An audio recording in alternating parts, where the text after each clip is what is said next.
Yeah, to tell the story of the Gita and the conversation between Arjuna and Lord Krishna, which is a discourse which forms the basis of the Gita, you have to actually go back a little bit in Indian mythical history to a king. He was a king. He was born about 3,100 years BCE, and he had two sons. And one of the sons was born blind, and one of the sons was born with his vision. The son that was born blind, his name was Shava, and the son that was born with his vision, his name was Pandava. So Pandava had 5 sons, and Shava had 100 sons. Now, because Pandava was the one with his vision, he inherited the kingdom when the father died. Now, this obviously caused, as you can imagine, some consternation between the two brothers. The blind brother was like, why am I not getting any of the kingdom? So Pandava, being the big-hearted brother that he was, he said, okay, he says, I'll give you half the kingdom. So he gave him half of the kingdom, but this wasn't enough for the blind brother. He wanted it all.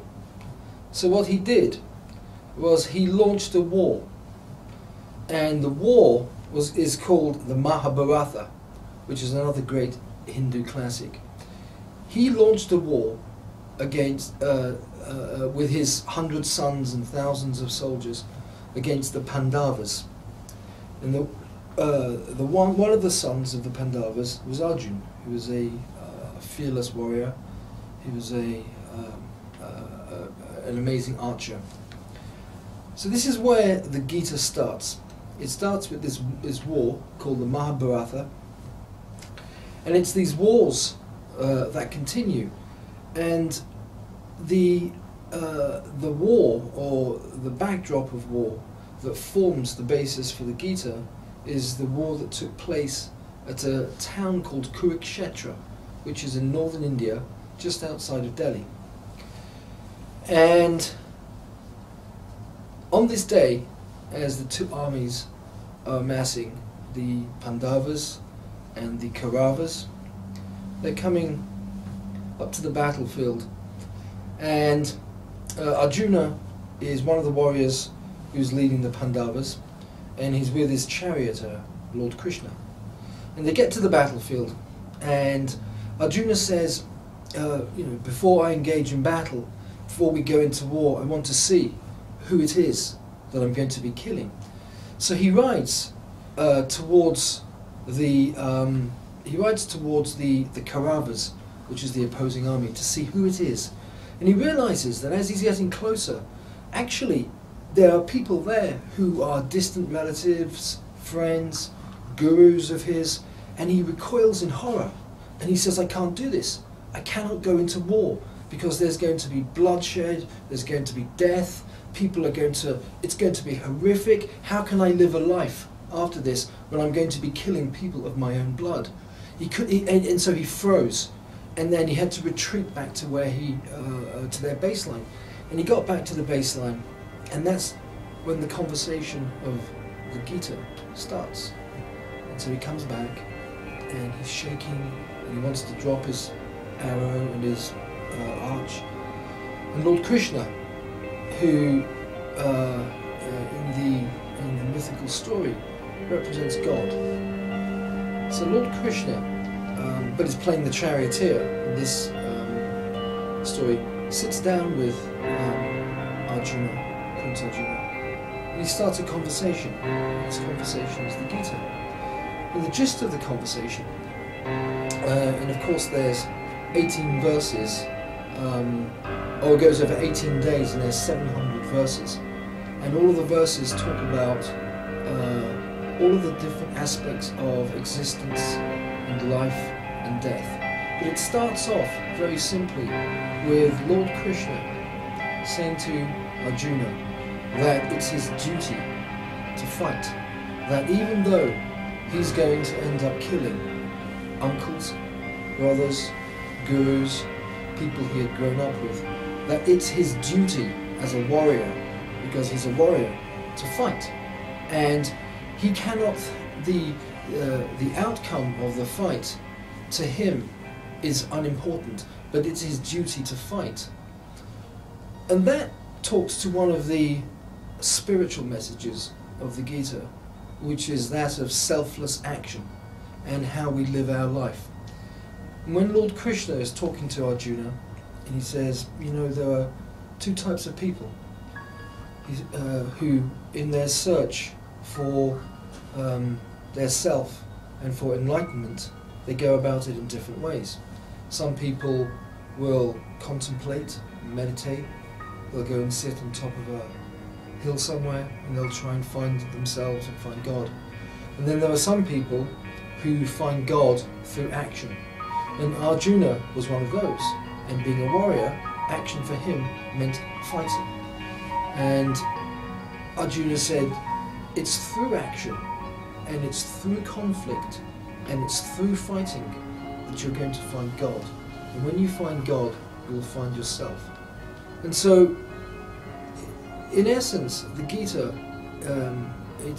although it's one of the longest treatises in Hindu texts and philosophies, it's really a story about self-realization, about realizing that God exists within us all, that we're all the same, that there's no need to be fearful of death, because after death comes life, and after life comes death. And so he talks within the Gita about the cycle of life and death, and how there is no fear, because it's just a continuation. And he says that for a man such as Arjun, who's been gifted with being a master archer, that gift that was given to him by God has to be used. And it has to be used because it's going to be one of the tools that are going to guide his spirit into heaven when he dies. So this conversation goes on over 18 days on the battlefield, and no battle actually begins during the first part of these discussions. And they're just talking, and Arjuna's beginning to come around to seeing that this is in fact his duty and that he has to fight. And so the war then begins, and it's a relatively quick fought war. You know, there are chariots and there are the usual things of war, they go back and forth.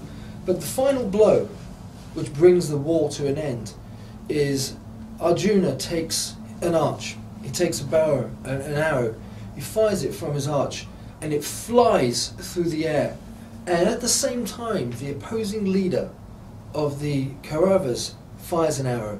And as these two arrows are heading up into the air, both coming to this point, the arrow from Arjuna smashes the arrow from the Kauravas, and victory comes to Arjuna and the Pandavas.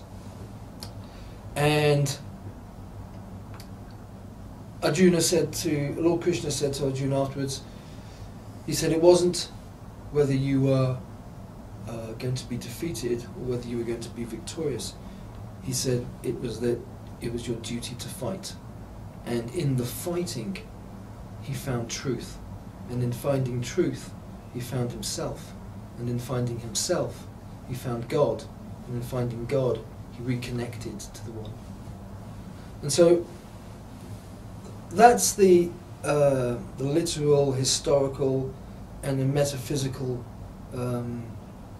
message of the Gita. Is that life and humanity and what we go through, that everything that we encounter in our life, our journey, is in some form or another. It's a battle. People have battles in their lives that are of different magnitudes and are of different relevance. But the point that the Gita makes is that it's always important for us to stand and fight those battles and not to run away. And with the Gita, with it being set on a battlefield, in the battlefield of Kurukshetra, that's just an allegory. Because really what it's talking about is it's talking about man's internal battles, and the internal battles that exist within every man, whether it's the battles of good and bad, the battles of lust, the battles of greed, all these internal emotional and psychological battles that go on that we have to have, and it's through those internal battles that occur within us, manifest in our lives. And so as we go through life, people are born, they live, they die, and everyone has a different set of life experiences. But what the Gita says is that our life experiences are manifested in the lives that we live. And so you have someone who, for example, lives a life and the conflict and the battle that goes on within their hearts is minimal. What tends to happen is their life will reflect that. People who have major conflicts and are dealing with much larger issues, again, their lives are reflected through those internal conflicts. But with both of those situations, the important thing, which is what the Gita says, is that it's important to fight. That when things happen to us, when situations come into our lives that don't seem necessarily pleasant, as with when Arjuna was on the battlefield and he looked across and, I mean, he saw nothing but just death and bloodshed. And he was like, how can I do this? I killed these people, then what kind of a life am I going to live? But it was his duty to do that. And for everyone in our lives, when we encounter things that are not pleasant, that don't feel pleasant, that we don't think are pleasant, uncomfortable situations, that the important thing is not to run away from those situations, but to stand and fight, because it's by standing and fighting that we find our way to ourselves, that we achieve self-realization, and that we find the path to heaven. And I suppose some people, when they talk about the Gita, they say it's probably been one of the most frequently cited manuals for all kinds of self-help and psychological counseling books, because there's so many messages in there about what happens in a man's heart and mind when he encounters difficulty. What does he do? What choices does he make? Where does he go? And so that's the Gita, and I suppose my life, and I'm going to talk a little bit about parts of my life. I'm not going to talk about too much of it because there's a book coming out. So I want people to understand more fully by reading the book. I was born in 1964 in India. My full name is Richard Arjun Kaul. Now, when I was writing the book, the writer Angelique said to me, she said, "Who gave you the name Arjun?" And I said, "My father." And she said, "Why?" And I said, "I don't know. I never asked him." I said, "He died before I asked him, died when I was 16." But I said, "Probably because I came out fighting." And as people, or when people buy the book and read the book, I think one of the things that they will see about my life and about the first 48 years of my life is that I've lived my life in the way that I think Lord Krishna was advising Arjuna to do so. Was that every challenge that I encountered in my life, whether it was a challenge that I sought out or a challenge that came to me, that my way of dealing with all of these things was always to stand and fight. And I can say that, I know in the Gita it talks about self-realization and understanding oneself, and yes, those things absolutely did occur within me, although I'd already had elements of that before, deeper senses of understanding that I was just part of something much greater.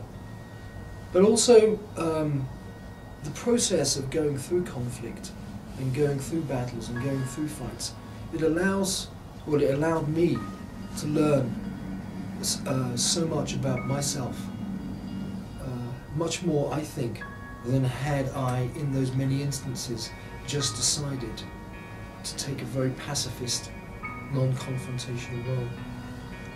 So, you know, the book is called Arjun Rising, and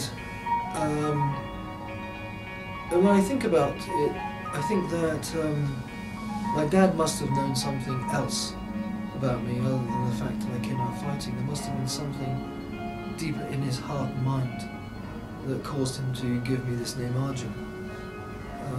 And I can say that my life has, you know, really, I think, truly been a representation of the principles that were discussed during the Gita on the Battle of Kurukshetra.